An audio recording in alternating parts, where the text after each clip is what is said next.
9 জুলাই 2025 সারা ভারত জুড়ে কেন্দ্রীয় ট্রেড ইউনিয়নগুলির ডাকে একটি দিনব্যাপী সাধারণ ধর্মঘট পালিত হয়েছে, যেখানে প্রায় 25 কোটিরও বেশি শ্রমিক অংশগ্রহণ করেন। ধর্মঘটের মূল উদ্দেশ্য ছিল কেন্দ্র সরকারের শ্রমিক বিরোধী ও বেসরকারীকরণ নীতির প্রতিবাদ এবং নতুন শ্রম কোড প্রত্যাহার, ন্যূনতম মজুরি নির্ধারণ, সামাজিক নিরাপত্তা ও সরকারি শূন্য পদে নিয়োগসহ মোট 17টি দাবি তুলে ধরা। ব্যাংক, ডাক বিভাগ, খনি, পরিবহনসহ বিভিন্ন খাতে এই ধর্মঘটের প্রভাব পড়ে এবং কেরল, পশ্চিমবঙ্গ ও ওড়িশা সহ বহু রাজ্যে রেল ও সড়কপথ অবরোধ, বিক্ষোভ এবং কিছু ক্ষেত্রে গ্রেপ্তারের ঘটনাও ঘটে।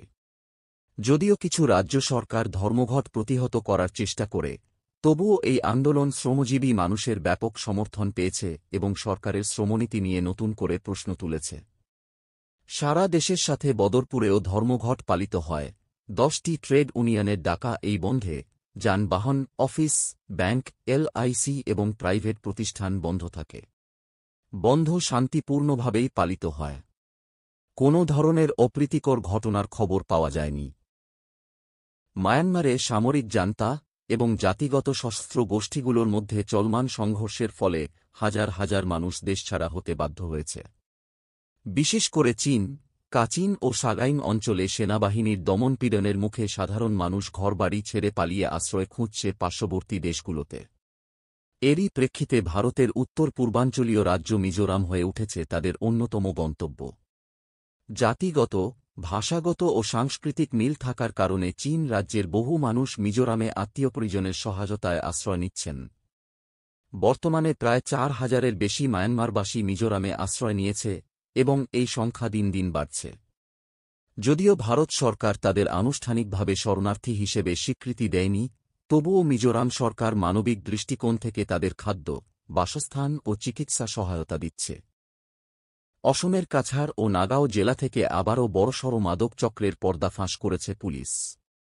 গোপন সূত্রে পাওয়া তথ্যের ভিত্তিতে কাছাড় জেলা পুলিশ ও স্পেশাল টাস্ক ফোর্স যৌথভাবে একটি অভিযান চালায়। অভিযানে একটি সন্দেহজনক বোলেরো গাড়ি আটক করে তল্লাশি চালানো হয় এবং সেখান থেকে প্রায় 40 কেজি গাঁজা ও 180 গ্রাম হেরোইন উদ্ধার করা হয়, যার আনুমানিক বাজার মূল্য প্রায় 70 লক্ষ টাকা। এই অভিযানে মোট 5 জনকে গ্রেপ্তার করা হয়েছে, যাদের মধ্যে একজন মহিলা রয়েছেন। ধৃতদের অধিকাংশের বাড়ি নাগাঁও জেলায়। প্রাথমিক তদন্তে জানা গেছে, তারা দীর্ঘদিন ধরে মাদক পাচারের সঙ্গে যুক্ত ছিল এবং কাছাড় ও আশপাশের এলাকায় মাদক ছড়িয়ে দেওয়ার পরিকল্পনা করছিল। পুলিশের ধারণা, এই চক্রটি শুধু অসম নয়, বরং মিজোরাম ও মণিপুর থেকেও মাদক এনে অন্য রাজ্যে পাচার করত। বর্তমানে ধৃতদের জিজ্ঞাসাবাদ করে এই চক্রের পেছনে আর কেউ রয়েছে কিনা তা জানার চেষ্টা চলছে। ধৃতরা হলেন ইকরামুল ইসলাম 30, নাজমুল উদ্দিন 25, ইসমাহিল 39, লিলিমা খাতুন 36। এছাড়া অপর এক ব্যক্তির নাম সনাতয় সিনহা, যিনি দিদারখুশ, কাছাড় থেকে 14.34 কেজি গাঁজাসহ গ্রেপ্তার হন। লামডিং, বদরপুর হিল সেকশনের অন্তর্গত দিমা হাসাও জেলার মুপা, দিহাখো স্টেশনের কাছে ভয়াবহ ভূমিধসের কারণে এই রুটে ট্রেন চলাচল সম্পূর্ণ ব্যাহত হয়ে পড়ে। শিলচর, লামডিং রেলপথে সাম্প্রতিক ভূমিধসের কারণে একাধিক গুরুত্বপূর্ণ ট্রেন বাতিল বা আংশিক বাতিল করা হয়েছে। 3 জুলাই থেকে গুয়াহাটি, শিলচর এক্সপ্রেস এবং রঙ্গিয়া, শিলচর এক্সপ্রেস সম্পূর্ণভাবে বাতিল করা হয়েছে। এছাড়াও 9 জুলাইয়ের শিলচর, শিয়ালদাহ কাঞ্চনজঙ্ঘা এক্সপ্রেস আংশিকভাবে বাতিল হয়েছে। উত্তর পূর্ব সীমান্ত রেল জানিয়েছে, আরও 10টির মতো দূরপাল্লার ট্রেনের সময়সূচি পরিবর্তন বা বাতিল করা হয়েছে, যার মধ্যে গুয়াহাটি, আনন্দবিহার, আগরতলা, কলকাতা ও সিকান্দরাবাদগামী ট্রেনও রয়েছে। যাত্রীদের নিরাপত্তার স্বার্থে এই সিদ্ধান্ত নেওয়া হয়েছে এবং পরিস্থিতি স্বাভাবিক না হওয়া পর্যন্ত ট্রেন চলাচলে বিধিনিষেধ বজায় থাকবে। জিরাপটি থানা এলাকার লবণখালে কৃষকের হত্যাকাণ্ডে 2 জনকে গ্রেপ্তার করল জিরাপটি পুলিশ। লক্ষ্মী রিকিয়াসন ও মিঠুন রিকিয়াসন নামে 2 ব্যক্তিকে সোমবার বিকেলে গ্রেপ্তার করেছে জিরাপটি পুলিশ। এ ঘটনায় অভিযুক্ত করা 5 জন অভিযুক্তকে গ্রেপ্তার করার দাবি জানাল উত্তর লালপানি গ্রামের জনতা। সোমবার উত্তর লালপানি গ্রামের প্রয়াত কৃষক এনাম উদ্দিন মজুমদারের পুত্র আতিকুল বেপারী সহ গ্রামের বেশ কিছু লোক আরও জানায়, পুলিশ 5 জন অভিযুক্তের মধ্যে 2 জনকে গ্রেপ্তার করেছে। বাকি ৩ জন এখনও পালিয়ে বেড়াচ্ছেন, তাদেরও শীঘ্র গ্রেপ্তারের দাবি জানান গ্রামের লোকজন। তারা আরও বলেন, পুলিশ যদি অভিযুক্তদের দ্রুত গ্রেপ্তার করে উপযুক্ত শাস্তির ব্যবস্থা করে। সেই সঙ্গে তারা আরও বলেন, প্রয়াত কৃষক এনাম উদ্দিন মজুমদারের পরিবারের ওপর চলছে শোকাবহ।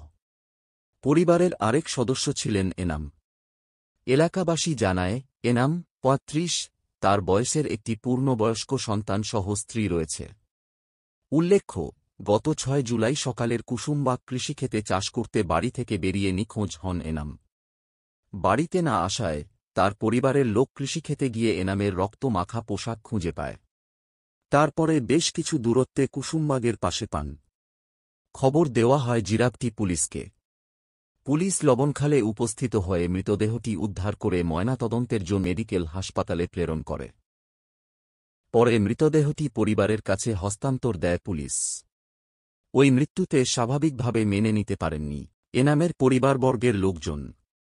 হত্যা মামলায় দোষী সাব্যস্ত কাটিগড়া এলাকার বুরঙ্গা ৩য় খণ্ডের বাসিন্দা ফকর উদ্দিন ৫৭ কে যাবজ্জীবন কারাবাসের সাজা শোনাল কাছাড়ের অতিরিক্ত দায়রা জজ ফাস্ট ট্র্যাক কোর্ট বঙ্কিম শর্মার আদালত।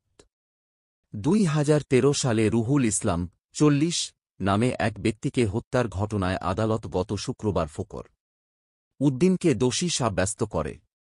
এরপর মঙ্গলবার তাকে সাজা শোনানো হয়। সম্প্রতি তাকে সাজা শোনানো হয়। ভারতীয় দণ্ডবিধির ৩০২ ধারায় ফকর উদ্দিনকে যাবজ্জীবন কারাবাসের সাজা শুনিয়ে সঙ্গে জরিমানাও করা হয় ৫০,০০০ টাকা। জরিমানা অনাদায়ে আরও ৬ মাস কারাবাস হবে বলে জানানো হয়। খবর শেষ হল।